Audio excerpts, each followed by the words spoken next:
¿Cuál es su preocupación hoy con respecto a su familia? Mi preocupación acá es que el problema, como siempre, que es delincuencia, sí, ¿no? Que es el problema. Pero de lo demás yo te digo que todo bien. El sueldo está muchísimo por debajo de lo que está la cesta básica.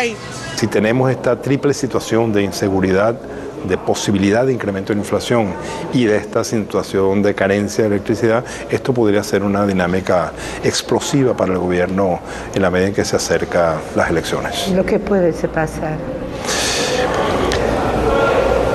Si se pasa una situación que hasta ahora las encuestas no lo señalan, pero si se pasase una situación donde la mayoría de la Asamblea pasase a estar en manos de la oposición, se crearían 2 años de conflictos y de mucha inestabilidad política hasta las elecciones del año presidenciales del año 2012. Entonces, digamos, el resultado electoral de estas elecciones no va a resolver políticamente nada. Probablemente si gana el gobierno habría más garantía de estabilidad hasta llegar a las elecciones de 2012, pero si gana la oposición, con toda seguridad se va a producir ahí sí un conflicto institucional severo que haría que los 2 siguientes años fuesen complicados.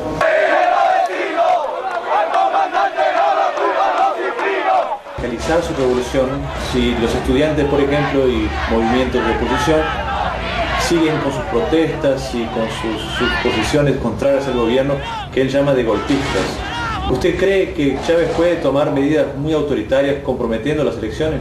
Sí, quizá yo creo que hay algunos analistas que han contemplado, es una hipótesis, pero yo creo que puede tener asidero la posibilidad incluso que el propio gobierno, que está mal en popularidad, que tiene tantos problemas, que hay tantos problemas internos dentro de su propio partido y de su propio entorno político, produzca una situación o incite a una situación de caos y de represión que haga que no se den las elecciones legislativas. Pero ahora en enero justamente vemos a un Chávez confrontado con una seria crisis. ¿Cómo se puede analizar a Chávez en una situación tan llena de arestas y de puntos de vistas?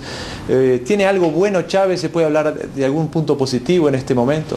Muchas políticas sociales fueron en un principio buenas para la población. Las misiones, sobre todo, yo creo que hay que tomarlas en cuenta. Algunas políticas al principio petroleras para fomentar la OPEP, por ejemplo, yo creo que son también dignas de reconocer. Sin embargo, el presidente ha ido radicalizando su posición política y su proyecto, y ya ha dejado de ser un proyecto de izquierda democrática para pasar cada vez más a ser un proyecto autoritario, militarista.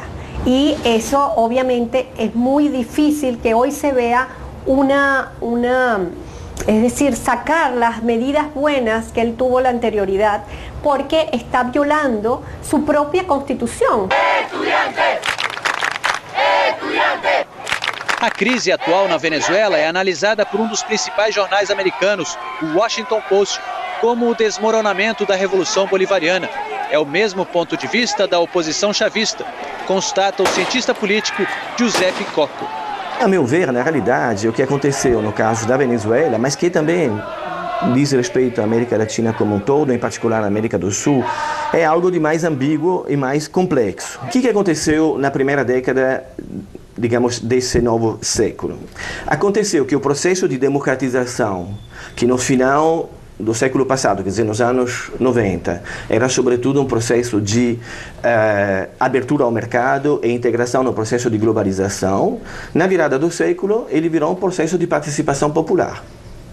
E a participação popular na América do Sul implica a participação dos pobres, que praticamente começaram a ter voz, inclusive a ter governos que dialogavam com eles por meio de políticas sociais, por meio de um discurso de participação que não era mais o mesmo. E uma vez que os pobres eles começam a ter uma dinâmica própria, nós temos efetivamente deslocamentos eleitorais, deslocamentos políticos maiores que têm a possibilidade de afirmar processos constituintes. Afirmar processos constituintes significa reabrir a relação entre a forma do Estado e a fonte de legitimidade dessa forma. Quer dizer, a participação popular, a participação democrática como possibilidade de definir o marco legal. E não mais o marco do conceito de democracia, né? Exatamente, de democracia radical ou de processo constituinte, mas algo que vem de baixo e que vai para cima. E o ponto de vista alternativo é aquele que diz que o que vem de baixo ele precisa acontecer a partir do que vem de cima, que é determinado de cima. A meu ver, a ambiguidade do processo chavista, paradoxalmente, está no fato que o processo bolivariano, o processo chavista, em particular com a virada do discurso sobre o socialismo do século XXI, era muito menos constituinte do que ele queria ser.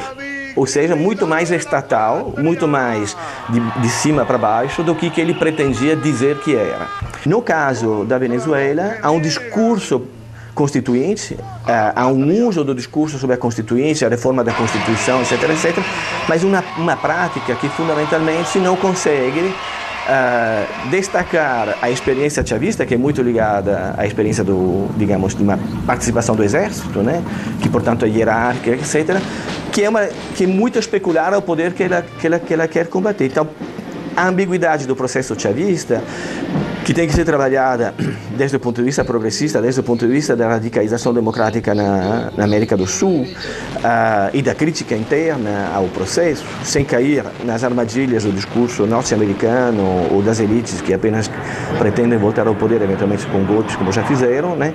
É essa, por trás da retórica do socialismo do século XXI, não tem nenhum processo constituinte, mas a apropriação do Estado por outras elites. Só que os processos de reprodução dessas elites não são os mesmos que tinha antes. São muito mais ligados à hierarquia do exército, ao apoio interno ao exército, ao regime, etc., etc., do que ao que era antes, que eram outras formas oligárquicas, mas não deixa de ser um processo oligárquico. Os quase 30 milhões de venezuelanos vivem um momento crítico. Hugo Chávez alterou a relação de forças no país e melhorou a vida dos venezuelanos mais pobres. Mas a Venezuela vive um clima de incerteza permanente. A linguagem do beisebol, esporte nacional, solta nas ruas, diz que Chávez está ponchao, está fora. Na final do Campeonato Nacional, sob uma tensão sublimada, o país inteiro se uniu e parou para assistir à vitória dos Leones de Caracas sobre os Navegantes de Magallanes. Parte da torcida não era de Chávez. E mais uma vez faltou luz. O presidente denunciou uma conspiração dos opositores. O grande teste dessa crise será em setembro, quando os eleitores venezuelanos elegerão a nova Assembleia Nacional. Hugo Chávez sempre demonstrou grande capacidade política para reverter cenários adversos e acredita que o conflito seja apenas parte da transição para o socialismo do século XXI. O temor é que, além de discursos demagógicos e de medidas populistas, o presidente venezuelano radicalize a perseguição e repressão aos adversários e que Hugo Chávez assuma de vez seu lado mais autoritário.